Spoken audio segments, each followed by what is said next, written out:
Well, let's talk about the war continuing in the Middle East, and airstrikes on Gaza have been intensifying over the weekend. Israeli authorities are investigating how Hamas terrorists were able to breach Israel's border and launch their merciless attack on civilians using drones and paragliders. Now, we've seen the use of drones going up among cartels in Mexico and with terrorist groups. Experts say the rise in drones' commercial popularity makes them more accessible. They also say that Hamas' use of the drones was one of the reasons Israel was caught off guard. Let's bring in Raphael Cohen, senior political scientist at the RAND Corporation. Thank you so much. Would you like me to call you Rafi or Raphael? Check your audio for me really fast. Make sure you're not on mute. Can you hear me? I can hear you just fine. And now I can hear you. Great. Okay, good. All good. It's all live TV. It's fun. But the topic isn't. I mean, the drones usage, I guess not surprising, right? But what was so unique about how Hamas used those drones? Yeah, so as you mentioned in your intro, it's less the technology itself. We've seen this technology proliferate all over the world. We've seen it ample use in Ukraine. We've seen it in the Middle East before. ISIS has used drones. Hezbollah in the north of Israel has used drones. What makes this attack unique is less Hamas's use of the technology and more how they used it. They used it to enable this broader offensive where the Israelis at least claimed that there were 2,500 Hamas fighters that managed to infiltrate Israel. And that was done thanks to the fact that drones managed to knock out some of those communications towers along that border wall.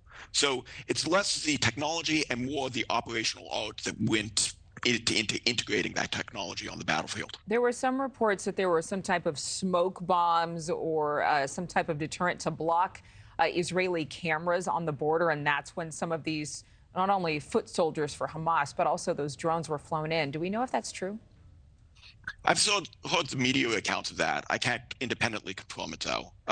Again, what we saw on 10/7 was a very coordinated, very sophisticated attack along a host of different fronts. So you saw a ground assault, you saw an airborne assault with paragliders, you saw some naval activity, and you saw these drones as well. So, this is the innovation here comes from coordinating all these effects simultaneously to produce what was an atrocious attack. Were drones undetectable in Israeli airspace because the Iron Dome is primarily used to deter missile strikes? Were they invisible?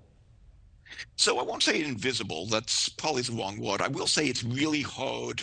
It's a hard technical problem to go after, particularly small unmanned aerial systems. You've seen multiple militaries, including the Ukrainians, but also the United States, Israelis as well, struggle to detect and then intercept these small UAS.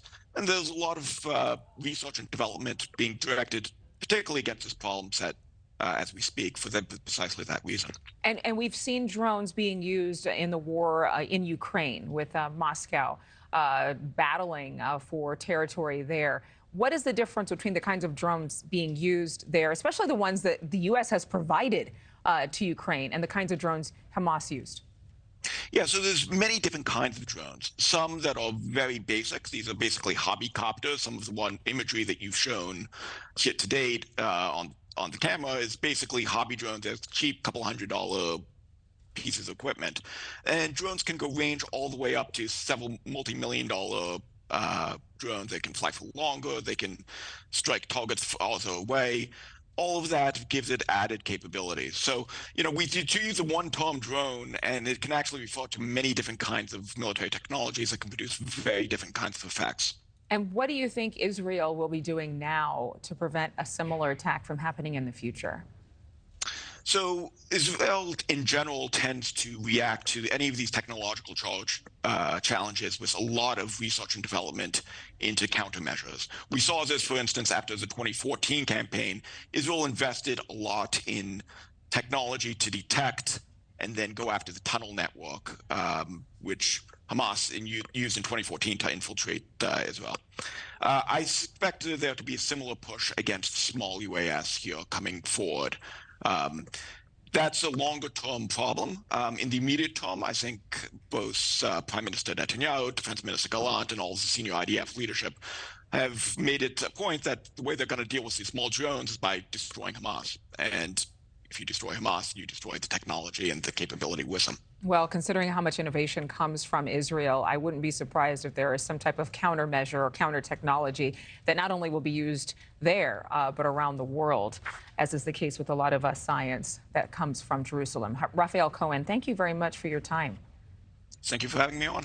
Thank you for watching. Go to newsnationnow.com to find News Nation on your television provider. And don't forget to click the red subscribe button below to get more of News Nation's fact-driven, unbiased coverage.